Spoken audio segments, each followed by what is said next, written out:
क्या आपने कभी सुना है कि भगवान श्री राम ने एक बार एक साधारण नाविक के घर जाकर भोजन किया था, लेकिन उस नाविक ने भगवान को पहचानने के बाद भी उनसे एक ऐसी बात कह दी जिसे सुनकर स्वयं लक्ष्मण जी क्रोधित हो गए थे। ये रहस्य रामायण के बहुत कम बताए जाने वाले प्रसंगों में से एक माना जाता है। श्रीराम और रहस्यमयी नाविक की कथा। वनवास के समय श्रीराम, माता सीता और लक्ष्मण जी कई जंगलों और नदियों को पार करते हुए आगे बढ़ रहे थे। एक रात घना अंधेरा छा गया, तेज बारिश शुरू हो गई। तीनों बहुत थक चुके थे।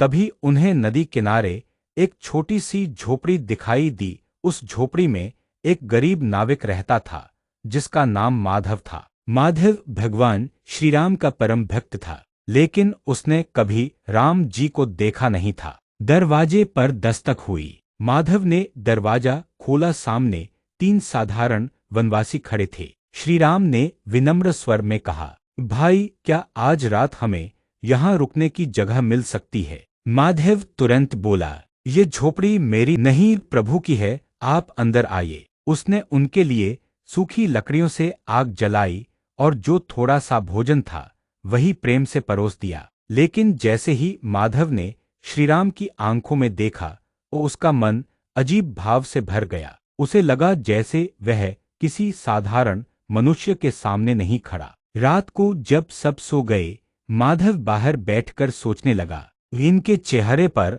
इतना तेज क्यों है? तभी अचानक तेज हवा चलने लगी। आसमान में बादल गरज उठे और फिर माधव ने देखा कि झोपड़ी के अंदर से हल्का सुनहरा प्रकाश निकल रहा है। वह डरते डरते अंदर गया। अंदर का दृश्य देखकर उसके पैरों तले जमीन खिसक गई। उसने देखा जहां श्रीराम सो रहे थे, वहां उनके पीछे दिव्य प्रकाश चमक रहा था।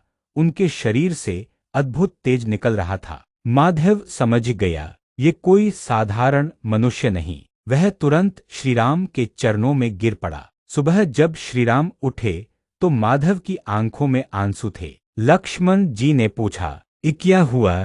माधव कांपती आवाज में प्रभु, मैं आपको पहचान चुका हूँ। लक्ष्मण चौंक गए, लेकिन तभी माधव ने ऐसी बात कही जिससे लक्ष्मण क्रोधित हो उठे। माधव बोला, प्रभु, कृपा करके आज मेरी नाव में मत बैठिए। लक्ष्मण बोले, तुम्हारी हिम्मत कैसे हुई श्रीराम को मना करने की? लेकिन माधव हाथ जोड़कर बोला, प्रभु, मैंने सुना है आपके चरणों के स्पर्श से पत्थर भी जीवित हो जाते हैं। अगर मेरी लकड़ी की नाव भी कहीं सुंदर स्त्री बन गई तो मेरा परिवार भूखा मर जाएगा। कुछ पल के लिए सन्नाटा छा गया, फिर स्वयं श्रीराम मुस्कुरा पड़े। उन्होंने प्रेम से कहा, जिसके मन में सच्ची भक्ति हो उसका हृदय हमेशा निर्मल होता है। इसके बाद माधव ने पहले श्रीराम के चरण धोए और उस जल को अपने सिर पर